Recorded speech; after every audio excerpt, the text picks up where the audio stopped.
Pemirsa, penetapan bakal calon kepala daerah akan dilakukan pada tanggal 22 September mendatang melalui pleno secara tertutup oleh KPU. Setelah itu KPU akan melakukan pengambilan nomor urut masing-masing bakal calon kepala daerah.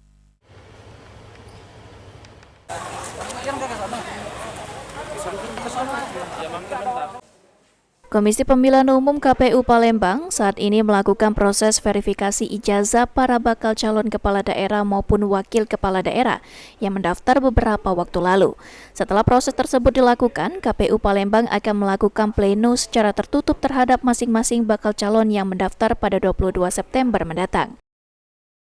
Berikutnya disampaikan oleh Sri Mariati, selaku Komisioner KPU Palembang Divisi Teknis, mereka akan melakukan pengambilan nomor urut bakal calon kepala daerah pada 23 September.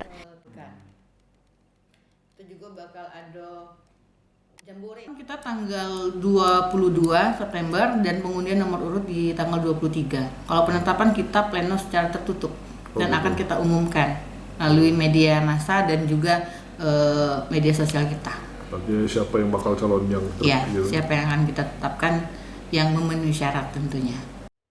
Sejauh ini menurut Sri Mariati, belum ada kendala dalam proses verifikasi yang dilakukan oleh KPU Palembang.